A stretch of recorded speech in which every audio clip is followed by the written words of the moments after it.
The storm rolled in fast, the kind that swallowed the horizon and made the land feel smaller than it was. Eli Mercer had lived on this ranch long enough to read the sky, but even he hadn't expected the wind to turn so sharp, or the rain to fall like it meant to punish the earth.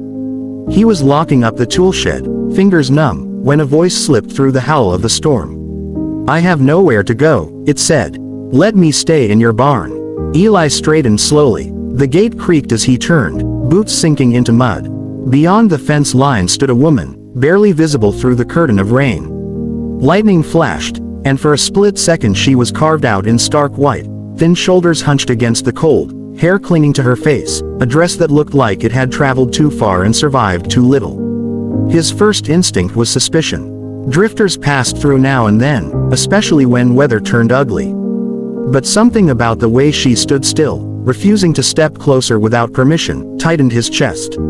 "I won't bother you," she added quickly, voice shaking.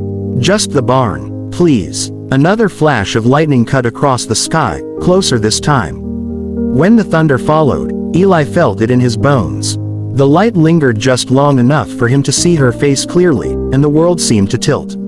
He didn't move, couldn't. His hand stayed frozen on the padlock, knuckles white. That face had aged, lines carved deep by time and hardship, but it was unmistakable. The eyes were the same. Gray, steady, haunted. He had seen them in dreams and nightmares alike, always just before waking. She noticed his stare and shrank back, misunderstanding it. "I swear I won't steal anything," she said. "I'll be gone by morning." "You're supposed to be dead," Eli said, the words slipping out before he could stop them. She flinched as if struck. For a moment, the storm seemed to hold its breath. Then she nodded, slow and careful. "I know." Rain streamed down her face, mixing with something darker that might have been tears. Eli's heart hammered against his ribs. 20 years ago, sheriff's lights had spun across this very yard. 20 years ago, fire had swallowed his house, his parents' screams lost to the roar of flames. And 20 years ago, she had vanished, leaving behind rumors, accusations, and a silence that never fully healed. "I won't come inside the house," she said softly. "I won't ask for anything else." Eli dragged in a breath that felt too big for his lungs. Every sensible thought told him to shut the gate, to tell her to leave before the past swallowed him whole. Instead, his fingers loosened. The padlock clicked open. "The barn's there," he said, voice rough, nodding toward the dark shape looming through the rain. She hesitated, as if afraid he might change his mind, then stepped through the gate. As they crossed the yard in silence, thunder rolled overhead and the wind pushed at their backs. The barn doors groaned when Eli pulled them open, the familiar smell of hay and old wood wrapping around them. He lit a lantern, its glow soft and unsteady. The woman stood just inside, dripping rain onto the dirt floor, eyes flicking around like she was memorizing the place, or saying goodbye to it. Eli watched her, every muscle tense, knowing that by opening that gate, he had let more than a stranger in from the storm. The lantern's glow settled into the corners of the barn, chasing back the worst of the shadows but leaving enough behind to make the space feel uncertain. Rain drummed against the roof in a steady, relentless rhythm. The woman sank onto a bale of hay as if her legs had finally given up on her, shoulders sagging, hands clasped tight in her lap. Eli stood a few feet away, unsure whether to step closer or put more distance between them. "You shouldn't have come back," he said at last. Her head lifted, eyes catching the light. "I didn't plan to." He let out a short breath, half a laugh with no humor in it. "Funny how that works." She rubbed her arms, cold and nerves working together. "I told myself I'd never see this place again. Not after everything." Her gaze traveled across the barn. The beams, the hooks on the wall, the familiar clutter of ranch life. "It looks smaller. Everything does, after time," Eli replied. Silence crept in again, thick and uncomfortable. The past pressed close, heavy as the humid air. He could see details now he hadn't from a distance. The faint scar cutting through her left eyebrow, the stiffness in her shoulders when she shifted, like her body had learned too well how to brace for impact. "They said you burned the house," he said finally. "Said you killed my parents."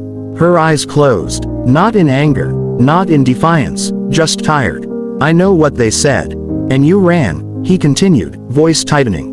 You disappeared the same night." She opened her eyes again, meeting his stare. "If I hadn't, I'd be in the ground next to them." The words hit him harder than he expected. He turned away, pacing a few steps, boots crunching softly in the dirt. Images rose uninvited. The house ablaze, his father's last shout, the smell of smoke clinging to everything. For years, he'd carried the story he'd been given because it was easier than living without answers. "Why didn't you come back?" he asked. She laughed softly, bitter. "To what? A town that wanted me dead. A truth no one was willing to hear." She shook her head. "I ran because running was the only thing that kept me alive." Eli stopped pacing. "So where'd you go?" "Everywhere," she said, "and nowhere for long." She reached into her coat then, and Eli stiffened, instinct flaring. But she only pulled out a folded scrap of paper, edges worn thin. She stared at it for a moment, as if deciding whether to open a door she couldn't close again. "They found me," she said quietly. "The men who really did it. The fire wasn't an accident. It never was." Eli turned back to her. "You're saying you know who killed them?" "I always did." Her voice trembled now. "I just didn't have proof. Not until recently." She held out the paper. Eli hesitated, dread curling in his gut. He'd built a life on the idea that the truth was settled, even if it hurt. Accepting that it was a lie meant tearing open wounds he'd never let fully heal. "Why bring this to me?" he asked. "Because they know about you," she said. "This ranch, this barn. I didn't mean to put you in danger, but I ran out of places to hide." Outside, thunder cracked again, closer than before. A horse shifted in its stall, snorting nervously. Eli stared at the paper, then at her face, seeing fear there that mirrored his own. Slowly, he reached out and took it, knowing that whatever was written inside would change everything. The paper felt heavier than it looked, as if the truth inside had weight of its own. Eli unfolded it beneath the lantern's glow, the ink smudged in places, the handwriting hurried but deliberate. Names jumped out first, ones he recognized too well. Men who had stood in his yard after the fire, shaking their heads, offering empty condolences. Men who had helped search the ruins while quietly steering suspicion elsewhere. His jaw tightened. The barn seemed to shrink around him. "They swore they were helping," he said, voice low. "They were," she replied. "Helping themselves." She stood now, pacing in a small circle, restless energy burning through her exhaustion. "Your father knew something. About the land. About what was buried near the old creek." Her eyes flicked toward the far wall, as if she could see straight through it to the dark fields beyond.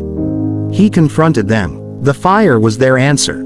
Eli's hands trembled slightly. He folded the paper once, then again, as though he could compress the truth back into something manageable. "Why let everyone believe it was you?" "Because I was easy," she said. "An outsider. A woman with no family left in town. They planted enough doubt, and the rest took care of itself." A distant engine hum slipped through the storm, so faint it might have been imagined. Eli stiffened. She noticed immediately. "They're close," she said. "I was hoping the weather would slow them."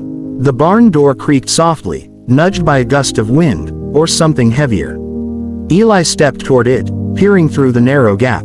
Headlights flickered far down the road, cutting briefly through the rain before vanishing behind the rise. "Why didn't you go to the sheriff?" he asked without turning. She laughed, sharp and humorless. "You think I didn't try? The same men on that list own half the town. The badge answers to them."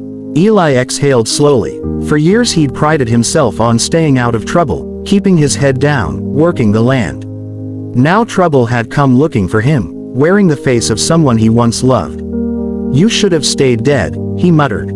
"I tried," she said softly. Another rumble of thunder rolled overhead, but beneath it, the sound of tires on wet gravel grew clearer. The horses shifted again, uneasy. Eli's mind raced. If those men came onto his land tonight, there would be no pretending ignorance, no stepping aside. "They won't stop," she said. "Not unless the truth comes out." Eli looked at her, really looked this time, not as a ghost from his past, but as a woman who had carried this burden alone for 2 decades. He thought of his parents, of the life stolen from all of them.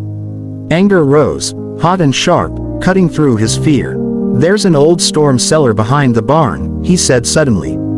"Hidden under the feed shed. Her eyes widened. Eli, you can hide there, he continued. If they don't find you, they won't know how much you've told me.